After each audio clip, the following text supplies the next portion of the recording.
क्या हेमंता बिस्वा शर्मा एक दिन भारत के प्रधानमंत्री बन सकते हैं? 4 मई 2026 दिल्ली में भाजपा मुख्यालय जीत के जश्न में डूबा हुआ था।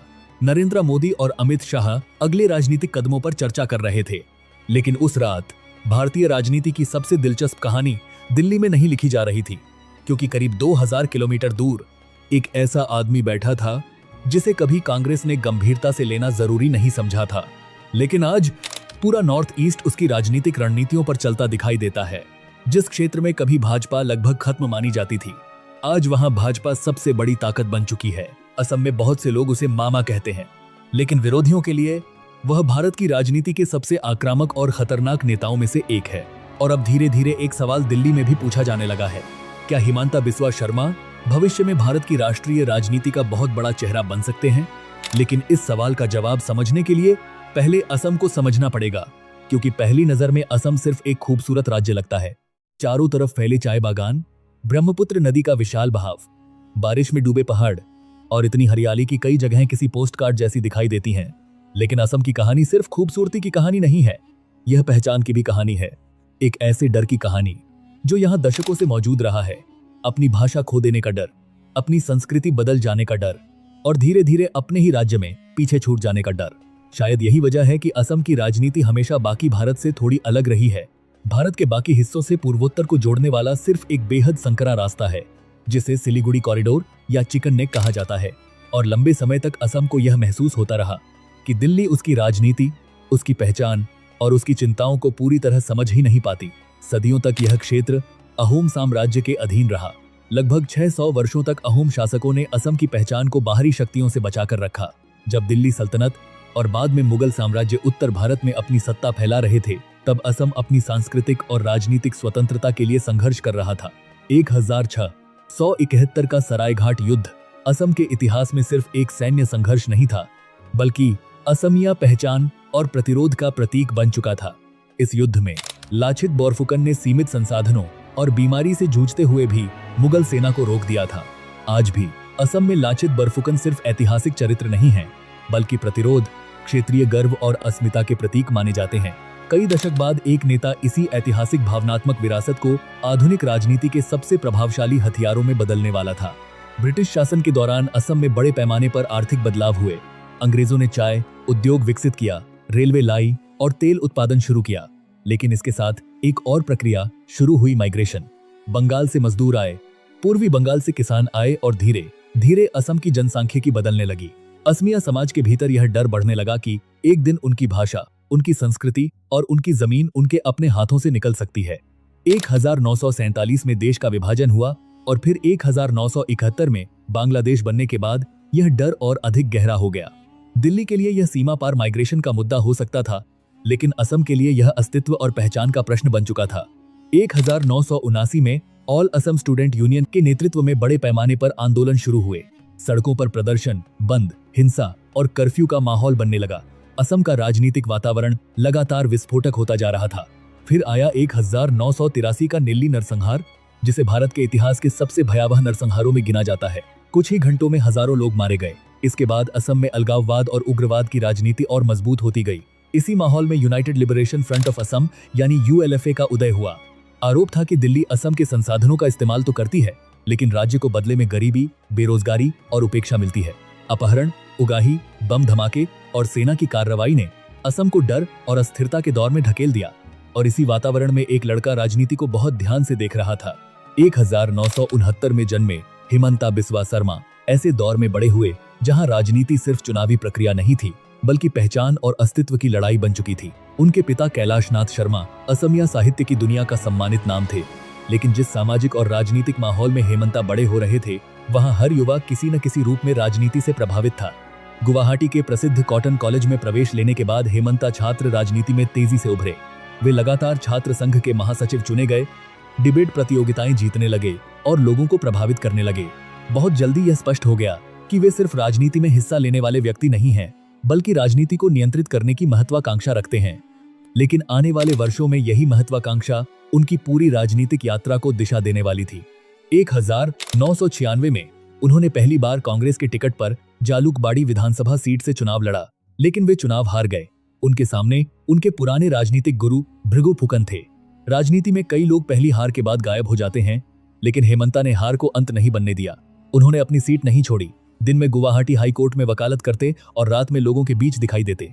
शादियों में शामिल होते, बीमार लोगों की मदद करते, अंतिम संस्कारों में जाते और धीरे धीरे सिर्फ नेता नहीं बल्कि स्थानीय व्यवस्था का हिस्सा बन गए।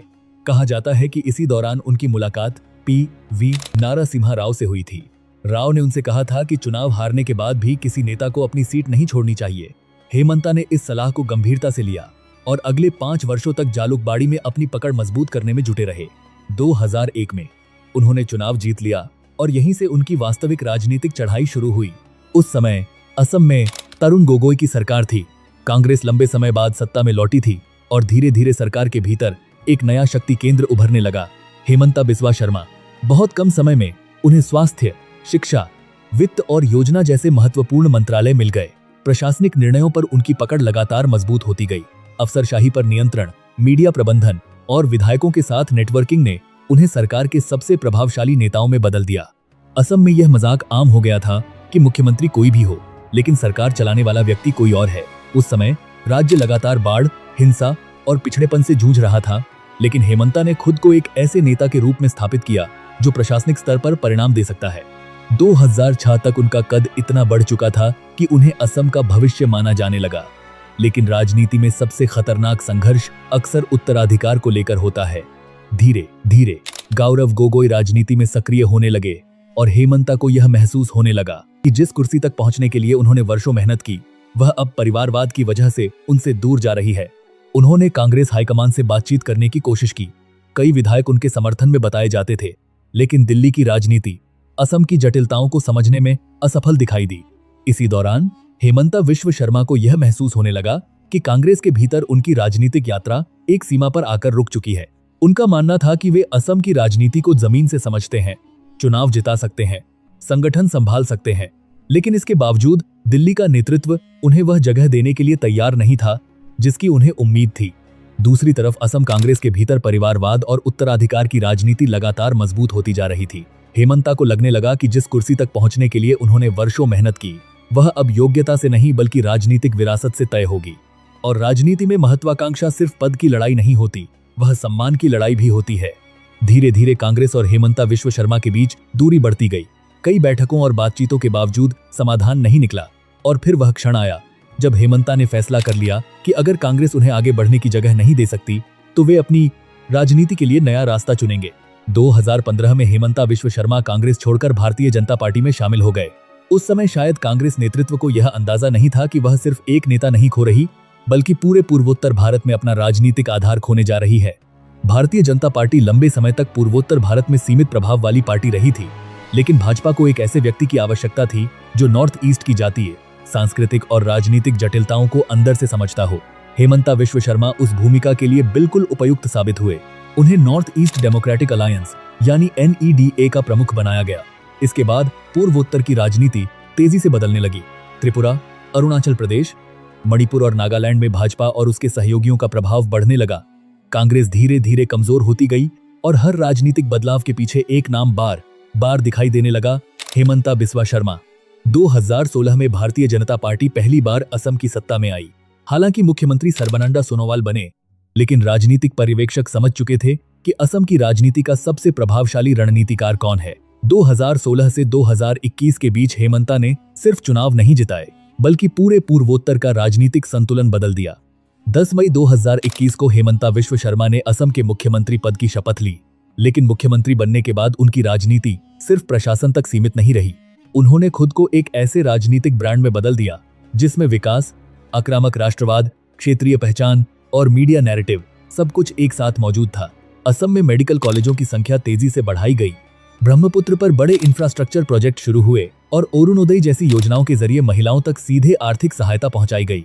ग्रामीण क्षेत्रों में भारतीय जनता पार्टी की पकड़ मजबूत होने लगी और महिलाओं के बीच हेमंता की लोकप्रियता बढ़ती गई। लेकिन इसी दौरान विवाद भी बढ़ते गए। CAA और NRC को लेकर असम में बहस तेज हो गई। कुछ लोग इसे असमिया पहचान और सांस्कृतिक सुरक्षा के लिए आवश्यक मानते थे, जबकि विरोधियों का आरोप था कि इससे नागरिकता और पहचान का संकट पैदा हो रहा है। इसी अवधि में पुलिस इनकाउंटर्स को लेकर भी विवाद खड़े हुए। मानवाधिकार संगठनों ने सवाल उठाए, लेकिन हेमंता ने खुद को कठोर प्रशासक के रूप में प्रस्तुत करना जारी रखा। फिर बाल विवाह के खिलाफ बड़े पैमाने पर अभियान शुरू हुआ। हजारों गिरफ्तारियां हुई। समर्थकों ने इसे सामाजिक सुधार बताया, जबकि विरोधियों ने इसे राजनीतिक टारगेटिंग कहा। लेकिन हर विवाद के बीच हेमंता ने एक चीज बहुत प्रभावी ढंग से की। उन्होंने हर मुद्दे को अपने समर्थकों के लिए राजनीतिक नैरेटिव में बदल दिया। 2024 के लोकसभा चुनावों तक आते हेमंता विश्व शर्मा सिर्फ असम के मुख्यमंत्री नहीं रह गए थे, वे भारतीय जनता पार्टी के राष्ट्रीय प्रचारकों में शामिल हो चुके थे। टीवी स्टूडियो में उनके आक्रामक इंटरव्यू, सोशल मीडिया पर उनकी सक्रियता और विपक्ष पर सीधे हमले उन्हें राष्ट्रीय स्तर पर अलग पहचान दे रहे थे। भारतीय राजनीति में अब ऐसे नेताओं की मांग बढ़ रही थी जो सिर्फ प्रशासनिक भाषा में नहीं बल्कि भावनात्मक और वैचारिक भाषा में भी जनता से बात कर सकें। हेमंता इसी शैली का प्रतिनिधित्व करते दिखाई दिए। वे खुद को सिर्फ भाजपा नेता के रूप में भारतीय राजनीति में नहीं बल्कि असमिया पहचान के रक्षक और आक्रामक राष्ट्रवादी नेता के रूप में प्रस्तुत कर रहे थे। और शायद यही उनकी सबसे बड़ी राजनीतिक ताकत है। भारत की राजनीति लगातार बदल रही है। कभी दिल्ली क्षेत्रीय नेताओं को नियंत्रित करती थी, लेकिन अब कई क्षेत्रीय नेता राष्ट्रीय राजनीति की दिशा तय करने की स्थिति में पहुंच रहे हैं। हेमंता विश्व शर्मा इसी बदलाव का सबसे महत्वपूर्ण उदाहरण बन चुके हैं। उनके समर्थकों के लिए वे असम की सांस्कृतिक सुरक्षा और मजबूत प्रशासन का प्रतीक हैं। उनके विरोधियों के लिए वे ध्रुवीकरण और आक्रामक पहचान की राजनीति का चेहरा हैं। लेकिन समर्थन और विरोध से परे एक सच्चाई स्पष्ट दिखाई देती है। दिल्ली ने जिस गंभीरता से नहीं लिया, वही नेता आज पूरे पूर्वोत्तर भारत की राजनीति को दोबारा लिख चुका है। और शायद इसी वजह से अब यह सवाल सिर्फ असम का नहीं रहा। क्या हेमंता विश्व शर्मा भविष्य में भारत की राष्ट्रीय राजनीति के सबसे प्रभावशाली नेताओं में शामिल हो सकते हैं? क्या वे उस नए राजनीतिक मॉडल का प्रतिनिधित्व करते हैं जहां क्षेत्रीय पहचान, राष्ट्रवाद, प्रशासनिक शक्ति और मीडिया नैरेटिव सभी मिलकर एक नया राष्ट्रीय नेतृत्व तैयार करते हैं? या फिर उनकी राजनीति हमेशा पूर्वोत्तर भारत की सीमाओं तक ही सीमित रह जाएगी? इस सवाल का जवाब आने वाले साल देंगे। लेकिन इतिहास यह जरूर बताता है कि भारत की राजनीति में कभी कभी सबसे प्रभावशाली खिलाड़ी दिल्ली से नहीं बल्कि देश के सबसे दूर दिखाई देने वाले क्षेत्रों से उभरते हैं। और इस बार वह कहानी ब्रह्मपुत्र के किनारे से लिखी जा रही है। ऐसी वीडियोस के लिए वीडियो को लाइक कीजिए, चैनल को सब्सक्राइब कीजिए। आप लोगों को क्या लगता है, भारत का अगला प्रधानमंत्री कौन बन सकता है? नीचे कमेंट करके जरूर बताइए। मिलते हैं अगली वीडियो में।